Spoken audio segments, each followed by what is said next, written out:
Salve, salve, juventude, firmeza total. Então, estamos aqui para falar um pouquinho mais sobre as funções orgânicas. Mais especificamente, a gente vai falar dos ácidos. Para começar a aula, infelizmente, eu trouxe essa notícia aqui do ano retrasado, não, ano passado mesmo, 2019, em que um delinquente jogou ácido na sua ex-companheira, dizendo que queria dar um susto nela, né? E aí ele, com a ajuda de um amigo ali, jogou ácido sulfúrico na ex-companheira e ela ficou internada no hospital lá em Recife, correndo risco de morte, de perder a visão. 38% do corpo foi atingido por queimaduras de segundo e de terceiro grau, na cabeça, no pescoço, no tronco, nas coxas e até em órgãos internos, já que o ácido atravessou o tórax da vítima. Então, ácidos, eles são substâncias muito desidratantes, né? Sendo muito desidratantes, eles vão acabar dando aquela sensação de queimadura na sua pele, né? E aí, devido a essa propriedade, eles conseguem atingir órgãos mais internos e acabar danificando esses órgãos, né? Então, é muito perigoso o manuseio, né? E, infelizmente, gera essas notícias tristes de agressão aí contra a mulher que a gente acompanha recorrentemente nos noticiários, infelizmente, né? Para a gente entender, então, como que o ácido funciona, por que ele desidrata, por que ele é tão perigoso assim, né? A gente tem que voltar lá ao primeiro cientista que começou a estudar os compostos dessa classe, que se chama Svante Arrhenius, né? Então, é esse senhor aqui que acabou estudando a capacidade das soluções aquosas de conduzir corrente elétrica. Então, o que são soluções aquosas? Soluções aquosas vão ser misturas homogêneas, né? Então, misturas que é água misturada com alguma coisa é uma mistura homogênea que você consegue enxergar apenas uma fase. E aí, a partir disso, ele investigou a capacidade de condução de corrente elétrica. As substâncias que conduziam corrente elétrica ele chamou de eletrólitos, né?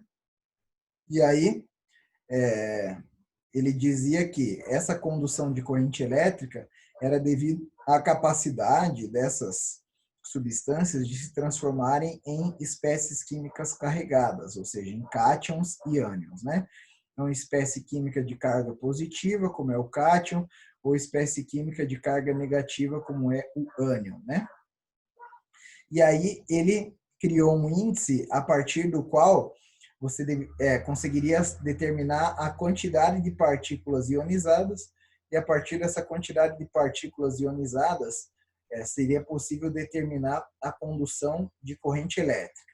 Então, o grau de ionização é representado pela letra alfa, vai indicar a quantidade percentual de moléculas ionizadas. Daqui a pouco a gente faz uma continha com ele. Beleza?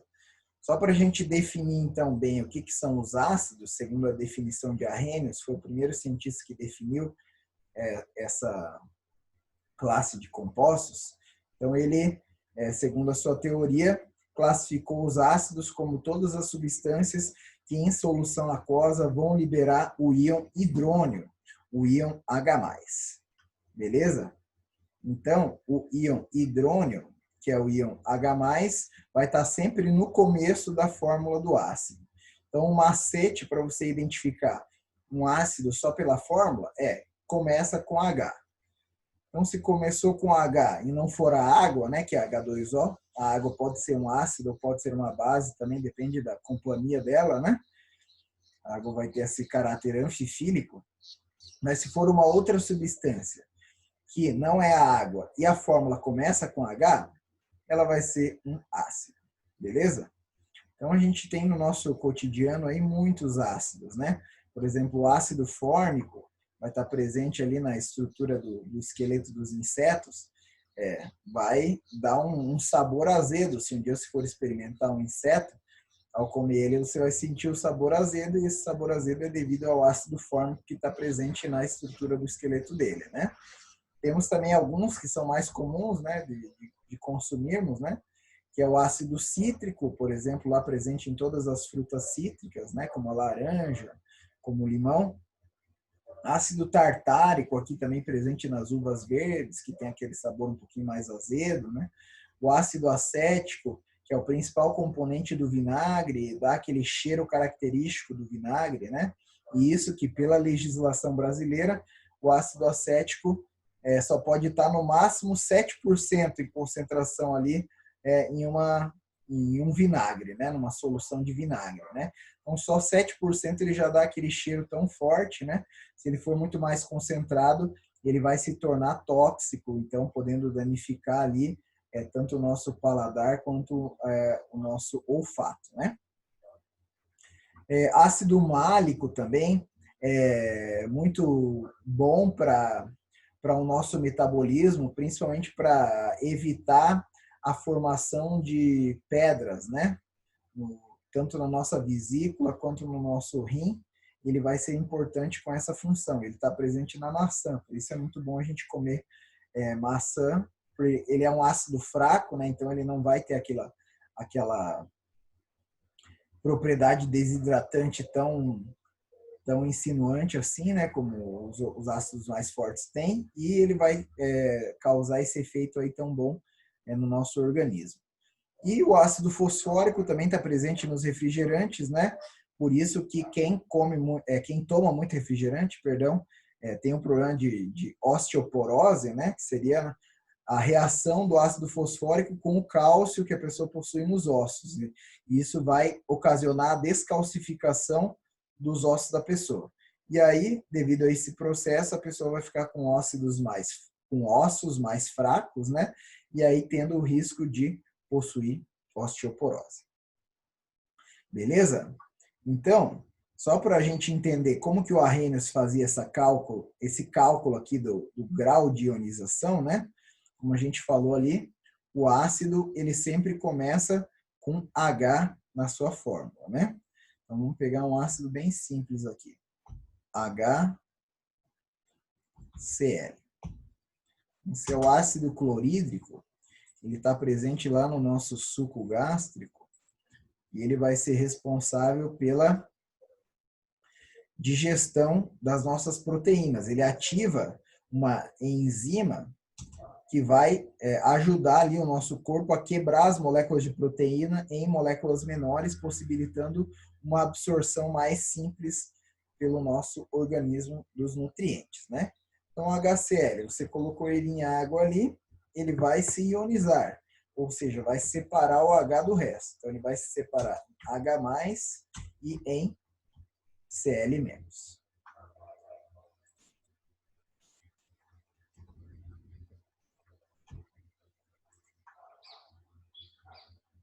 Beleza? Aí a gente pode fazer uma tabelinha aqui que vai ajudar a gente a entender o que vai acontecer com o ácido clorídrico. Então, vamos supor lá que no início a gente tinha lá 1000 moléculas de HCl. Vou até dar um espaço maior aqui.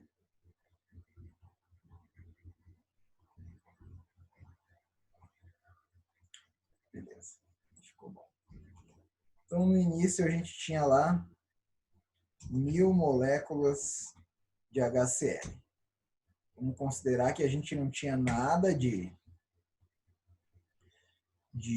H+, e nada de Cl-. Foi antes da gente misturar o ácido na água, que possibilita a ionização dele. Então, aqui a gente tinha 0 tanto para o H+, quanto para o Cl-.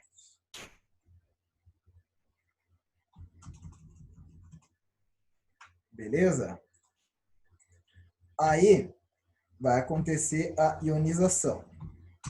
Vamos supor lá que se ionizaram aqui 950 moléculas. Então, 950 moléculas das 1000 que a gente colocou, se quebraram formando H+ e Cl-. Então, perceba aqui, uma molécula de HCl forma um H+ e um Cl-. Então, se a gente tiver 950 moléculas aqui se ionizando, vamos formar 950 cátions H+, e também vamos formar 950 ânions Cl-. Beleza? Aí, atingindo o equilíbrio, a gente vai ter como sobrou, né? Então, a gente tinha lá 1000 moléculas de HCl, ionizaram-se 950, sobraram apenas 50 moléculas nessa fórmula. E aí, no caso do H+, a gente não tinha nada, formou 950 cátions H+, e formou 950 ânions Cl-. Para a gente calcular o alfa, que é o grau de ionização,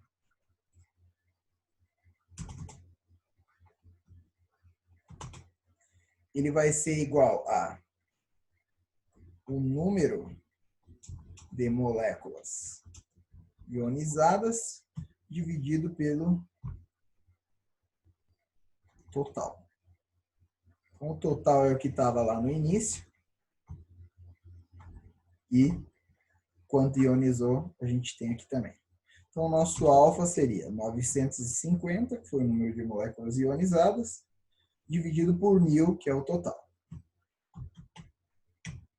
Então, isso vai dar 0,95.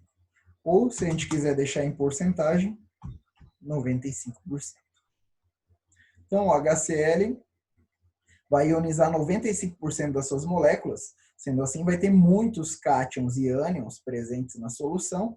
Isso vai possibilitar uma grande condução de corrente elétrica. Então, uma solução de HCl é muito eletrólita, né? Ela conduz muito a corrente elétrica e também, a gente vai abordar melhor isso na próxima aula, ele vai ser um ácido muito forte. Quanto mais ionizado o ácido estiver, mais forte ele vai ser.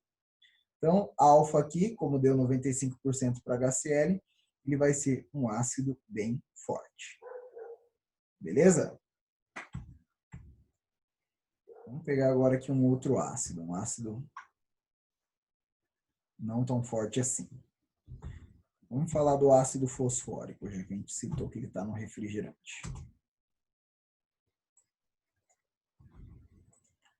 Então, o ácido fosfórico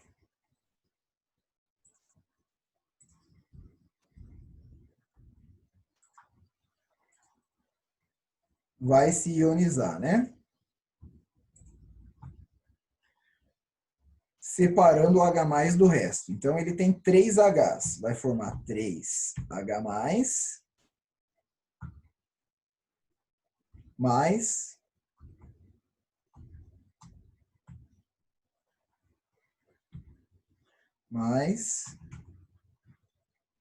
PO4 menos 3. Perceba que o H sempre tem carga positiva, e aí, dependendo do número de Hs que o ácido tem, a carga do ânion vai ser proporcional. Se eu tenho 3 H+, 3 cargas positivas, então o ânion tem que ser menos 3 para poder anular e formar uma substância neutra. Vamos lá.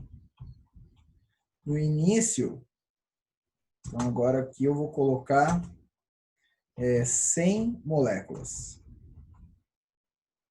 para o H3PO4. Beleza? E aí, da mesma maneira, no início aqui a gente não tem nada de H+, e nada de PO4 menos 3. É antes de misturar com a água. Aí, quando a gente misturar com a água, vai ocorrer a ionização.